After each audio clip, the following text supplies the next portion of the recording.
Hello, my dear student.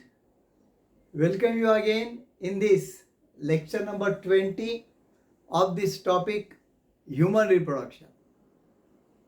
Do watch my earlier videos so that you will remain in the link. We have started female reproductive system since last few lectures, I think 2-3 lectures.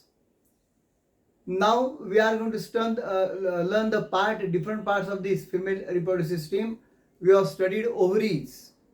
The another part is the oviduct. They are also in pair. Pair of oviducts is present in each human female. And that oviducts are also known as fallopian tubes. What is the another name of that oviduct? Fallopian tubes. Do you remember that? तो ये दो fallopian tube कहां पर है? देखो, ये एक fallopian tube, ये दूसरा fallopian tube, right and left. जैसे हमारे दो हाथ रहते हैं वैसे ही दिख रहा है, isn't it? So one is this fallopian tube, one is this fallopian tube. They are finally connected with the uterus, no doubt. So just it seems that they are arising from uterus. ये पूरा middle वाला part uterus है, तो uterus से आए हुए दो this oviduct or the fallopian tubes. Okay. Now remember, if you have learned that part of male reproductive system very properly, you notice that from testes, the posterior part of the testes is covered by epididymis, that long tortuous duct, and from that epididymis the duct arises. मैं ऐसा shape बता रहा हूँ, आपको ध्यान में आ रहा होगा. That is coming into the abdomen. That is called as what? Vas deferens. तो vas deferens टेस्टिस से निकलने वाले मेल गैमेट्स को ले जाती है. वैसा ही ओविडक्ट ओवरी से निकले हुए फीमेल गैमेट को ले जाती है. It conducts the female gamete egg और ओवम रिलीज्ड फ्रॉम ओवरी. पर फर्क एक ध्यान में रखने के जैसा है. You have to notify that. क्या डिफरेंस है? देखो, whereas vas deferens is directly attached to the testes, epididymis, testicles. Here, oviduct is not at all directly connected or attached or arising from ovary. आप figure में भी देखो, ovary के नजदीक है, पर ओवरी को डायरेक्ट कनेक्शन उसका नहीं है. It is not at all directly connected with the ovary. ये बिल्कुल नोटिस करने के जैसा है. Which among the following is correct, incorrect, इसमें आ सकता है. Oviduct is connected with ovary on one side and uterus on other side. तो कनेक्टेड नहीं है. यूटेरस को कनेक्टेड है वो सही है, पर ओवरी को नहीं.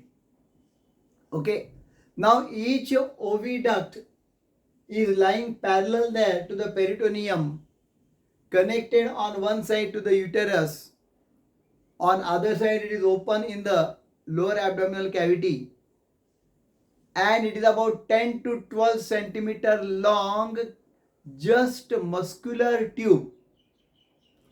ये 10 to 12 centimeter length की एक muscular tube है, बाकी कुछ भी नहीं है.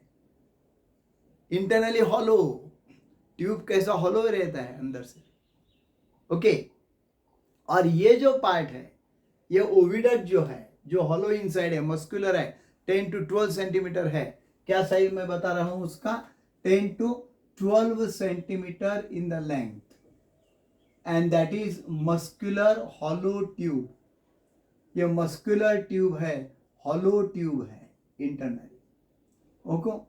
Okay, then that is internally lined by ciliated epithelium. It is internally lined by what kind of the epithelium? Ciliated epithelium. ये सीलिया जो होते हैं, सूक्ष्म तंतु होते हैं, हमें मालूम है.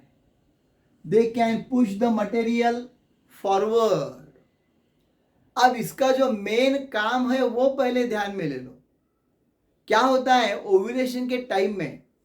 whenever the ovulation has to occur, this ovary is going to release one female gamete egg. ये एग या फीमेल गैमेट को रिलीज करता है ओवरी, आइदर दिस ओवरी और this ovary every alternate 28 days ovulate करता है, यानी एग छोड़ देता है in the that mature female after the puberty, after every 28 days monthly cycle जो है।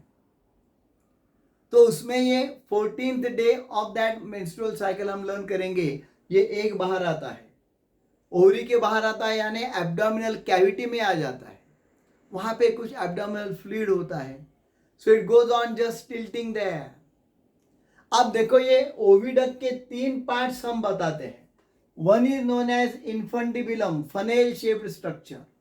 ये इन्फंडिबुलम जो है वो फनेल शेप्ड स्ट्रक्चर है, okay.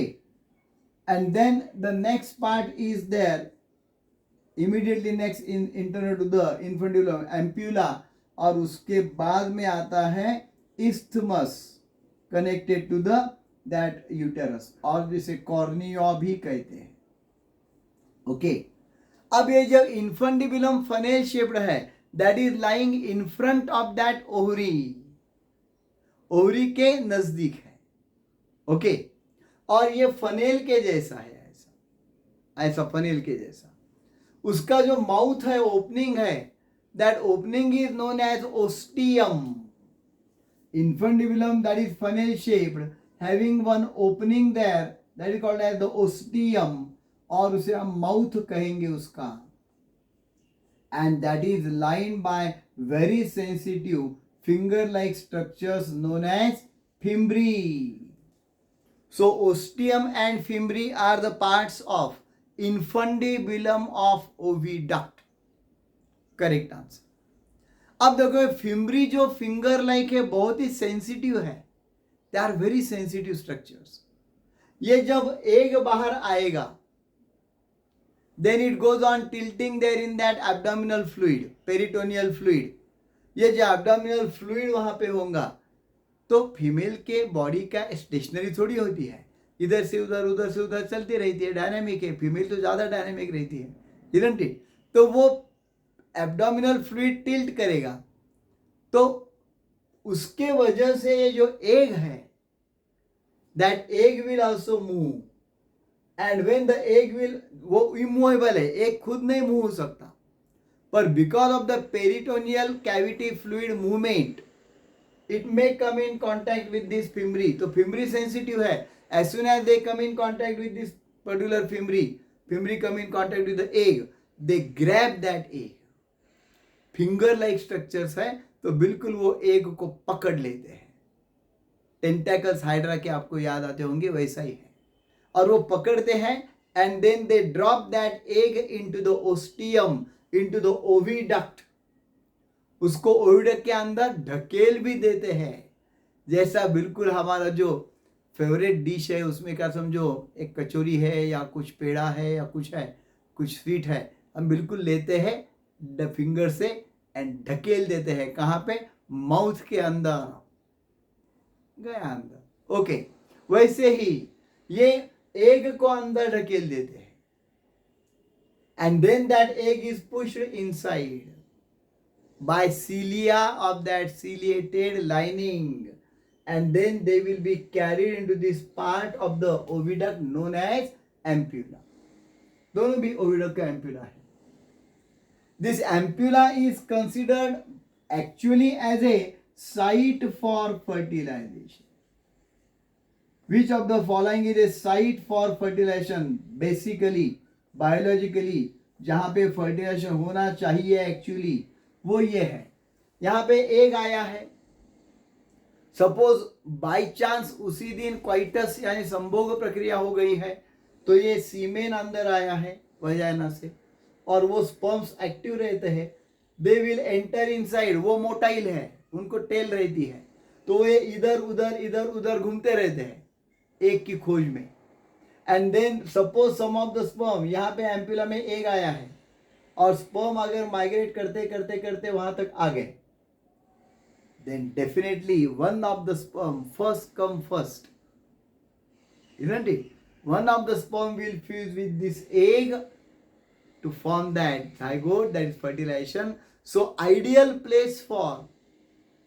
site for fertilization is ampulla.